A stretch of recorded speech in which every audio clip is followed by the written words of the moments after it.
Welcome back to the Community Builders series. My name is Kay Katara, and today we are speaking with Jill Belconis, a successful business leader with a passion for helping fellow CEOs. Jill leverages more than 30 years of diverse world-class leadership experiences to take you and your team to new heights.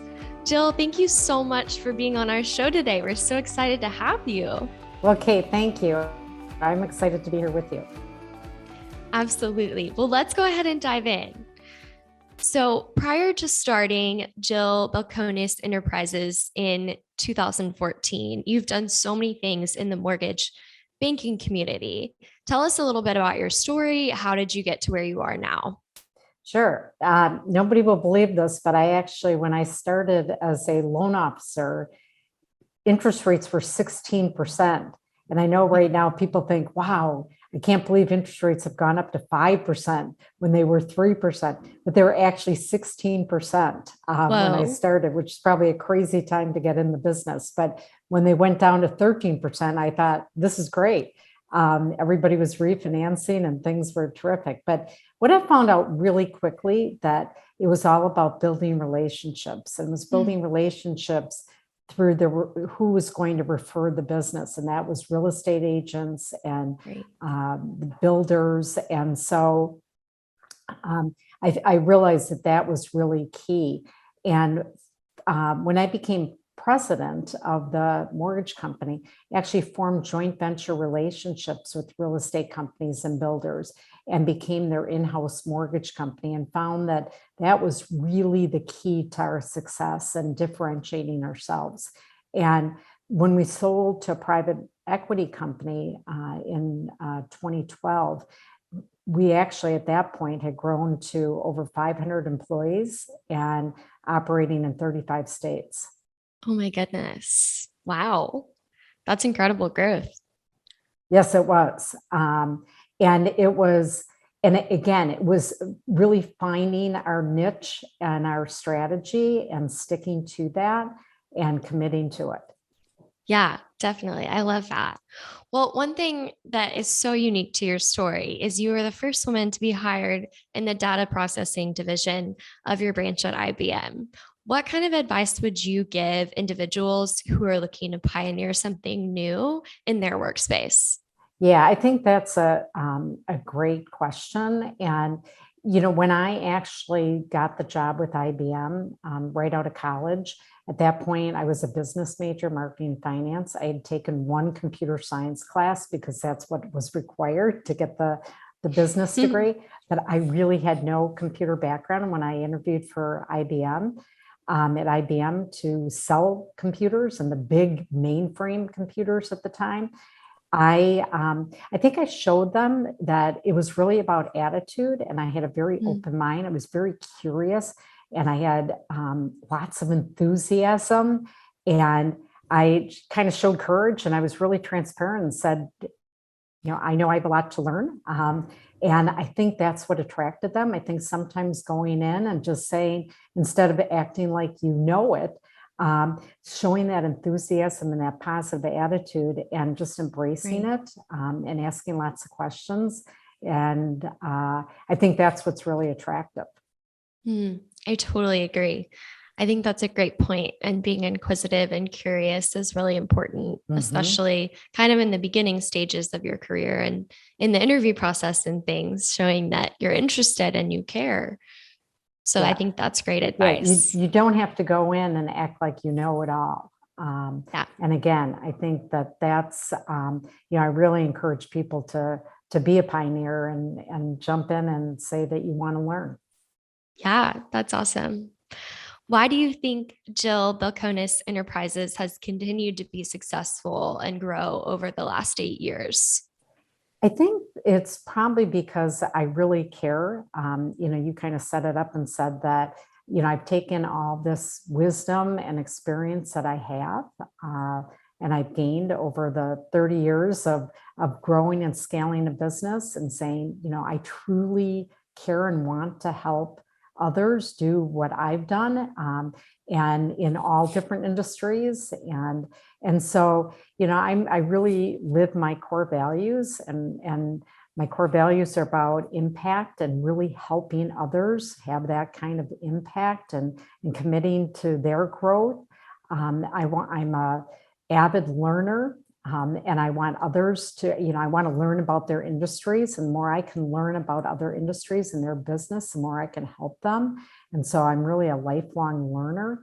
And then it's really about authenticity. And, I talked about that being transparent, and I've always been, again, you have nothing to prove, just be yourself and absolutely be vulnerable. And again, I think people are really attracted to that. And again, ask lots of questions. That's okay. And again, it's really, in my case, it's all about the client. It's not about me at all.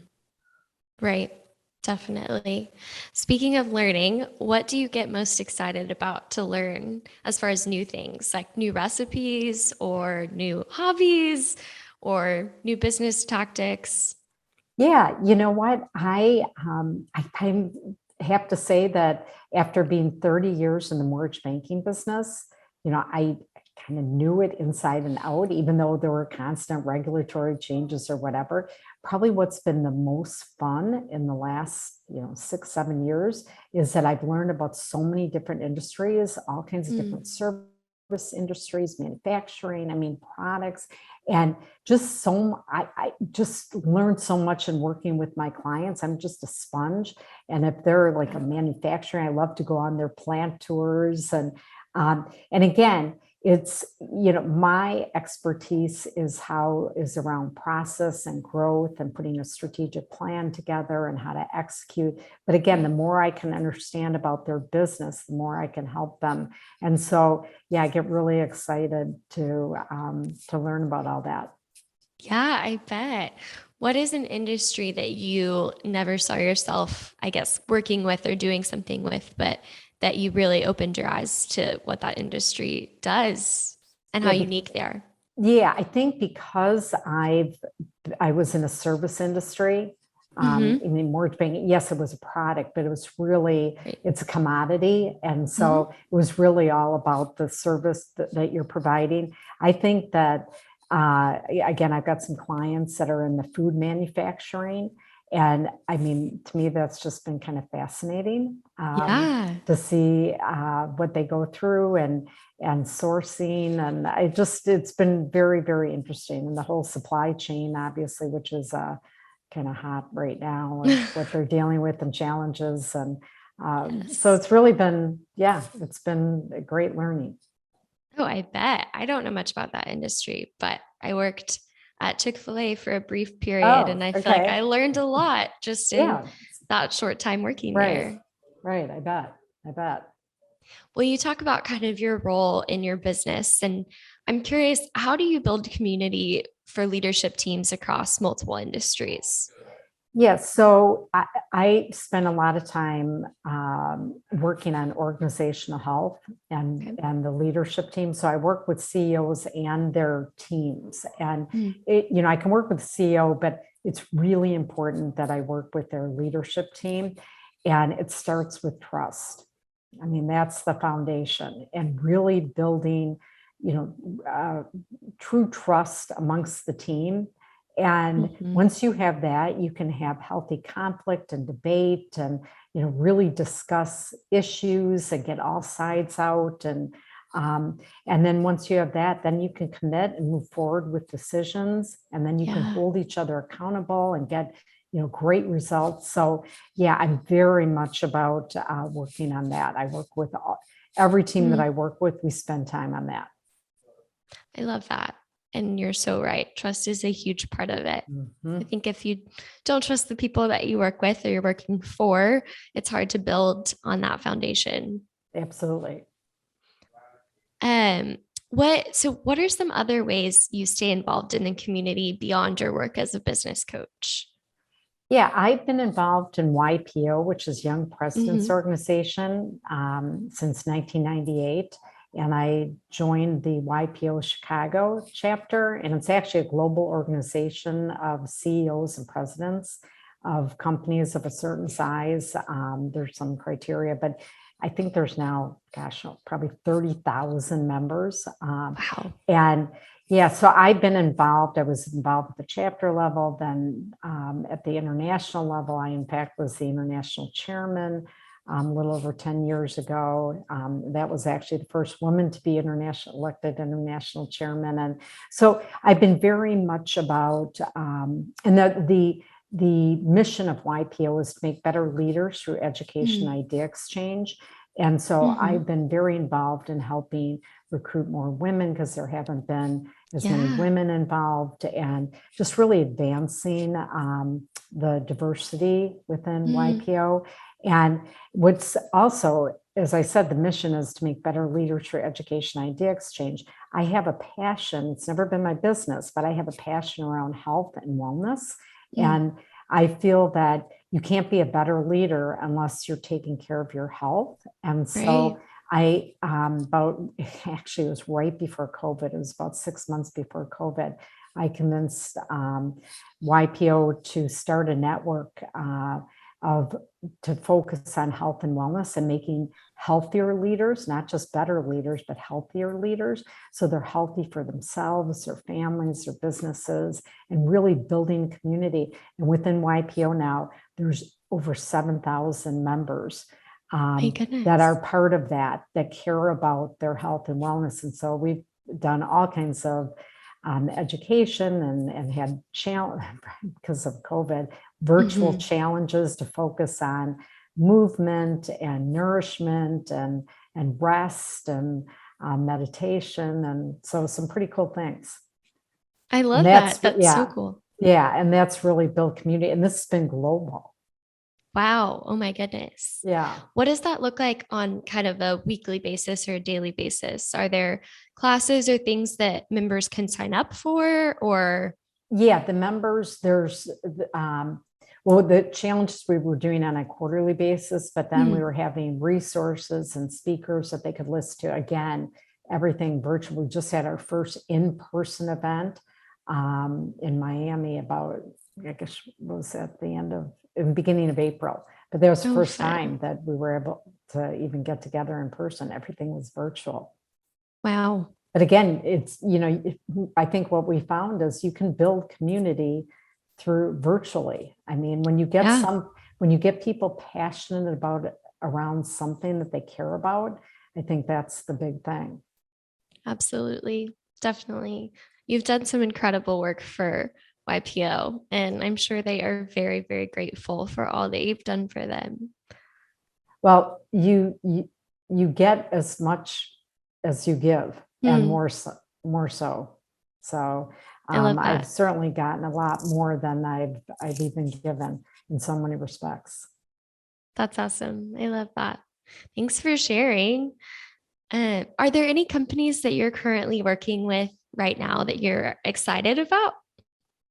I am very fortunate that I only have so much bandwidth, so I'm pretty picky about the companies that I work with. And probably the biggest thing is that the qualifier is they need to be coachable. They need to be really vulnerable and open-minded. And we all listen. I hope that I never stop learning and improving. And so it's really fun when I can have some great impact, and those that are open, those are, I get really excited about that. I get excited when they get excited, and I see the progress. And right now, so many are also really concerned about how their employees are feeling. So I've actually partnered up with a company that focuses on employee engagement.